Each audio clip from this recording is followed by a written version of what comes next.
Picture the world a long, long time ago. It was dark. It was totally untamed. And honestly, it was terrifying. Early humans were these pretty small, fragile creatures, just trying to make it through the night. You had to stay completely alert every single second, because out there, just beyond the firelight, big things were hunting in the dark woods. Imagine how that constant, creeping dread would completely mess with your head. Every little rustling leaf suddenly sounds like a monster waiting for you in the shadows. So our ancestors had these very real, very scary predators to worry about out in the wild. You've got massive snakes hiding completely silently in the tall grass, giant cats with razor-sharp claws stalking around, and these colossal birds just swooping right out of the sky. Our brains are totally wired for survival, right? We're constantly on the lookout for danger. And somewhere along the line, that survival instinct got incredibly creative. It basically took all those separate, terrifying predators and mashed them all together to invent total nightmare fuel. And that is exactly how we get the foundation for something legendary. A beast with the slithering body of a snake, the tearing claws of a big cat, and these massive wings that could lift the whole terrifying package straight into the clouds. Even though this was an entirely imaginary creature, born from our deepest, darkest fears, it felt incredibly real to them. And that belief only got stronger when people started literally tripping over enormous, unexplained bones buried in the dirt. Think about digging a well and suddenly uncovering huge teeth, giant ribs, massive leg bones.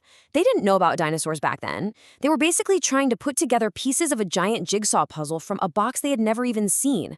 Without knowing what the final picture was actually supposed to look like, it completely made sense to stare at those massive, mysterious bones and think, yeah, the monster from the campfire stories is actually real.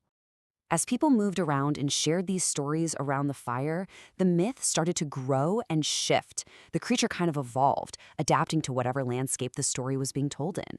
Every place added its own distinct flavor. Over here, the monster stayed a giant, terrifying snake. Over there, it suddenly sprouted wings, or maybe horns. Some grew massive, tearing claws, and others suddenly gained the totally terrifying ability to breathe actual fire. The whole thing just branched out in all these wildly different directions. You get this really beautiful contrast depending on where you look. Over in ancient China, dragons were these magnificent, cloud-swimming nature spirits. Rivers meant life, rain meant healthy crops, so their dragons were powerful, helpful water spirits, bringing life to the land. But then you look at Europe, and it is a completely different vibe. European stories threw their dragons into deep, dark caves and towering mountains.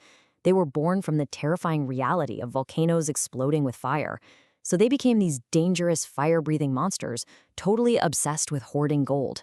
Because they were the ultimate representation of danger, they naturally became the ultimate test. A hero who could defeat a dragon had beaten something absolutely enormous, something way beyond normal human limits. That kind of victory made you an absolute legend.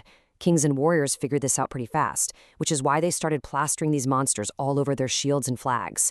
It was a massive flex, really. It proved you had the courage to face down the most terrifying force in nature while everyone else stayed perfectly safe. And they didn't just stay on shields. They crept right onto old maps, too. Whenever a mapmaker reached the absolute edge of the known worlds, places nobody had explored yet, they would just draw a monster. It was essentially the universe's ultimate keep-out sign for dangerous, uncharted oceans. If you sailed out past here, beware, there be monsters. It was the perfect warning for all the wild, untamed places humans just didn't understand yet. What's wild is that the natural world just kept feeding the myth. People would see a giant crocodile or an absolutely huge snake and genuinely think they were seeing pieces of a dragon. Or imagine walking along a beach hundreds of years ago and finding the skeletal remains of a massive whale washed ashore. It looks totally alien. Sometimes people even ground up strange fossil bones and used them for medicine, actually believing they were consuming magical dragon bones. For centuries, the belief that these were real physical animals was completely alive. But then along comes science. People finally start looking at rocks and fossils a bit more carefully. We start finding ancient mammals, and eventually we discover dinosaurs. Science steps in and finally gives all those giant, mysterious bones a real explanation. It proved that these massive skeletons didn't belong to fire-breathing monsters hoarding gold, but to an entirely ancient, completely extinct world that had been there millions of years before us. You'd think that would be the end of it, right? Science explains the bones, the monster dies. But that is the beautiful irony of the whole thing. Science didn't kill the dragon at all. Instead of disappearing, the creature just packed its bags, moved permanently out of the real world, and set up shop straight in the realm of our stories. It became this pure idea, completely free from the boring limits of biology or reality. Once they lived purely in stories, writers could make them as magical as they wanted. They became clever and conversational, just dripping with greed and ancient intelligence. And as our stories evolved, so did our technology. Special effects came along and let us finally watch them soar. Then CGI gave them scales and skin and fire so incredibly realistic that just for a couple of hours in a dark theater, we could genuinely feel exactly what our ancestors felt in those dark woods. Then something really bizarre and beautiful happened, especially in video games and modern books. We stopped just trying to slay them.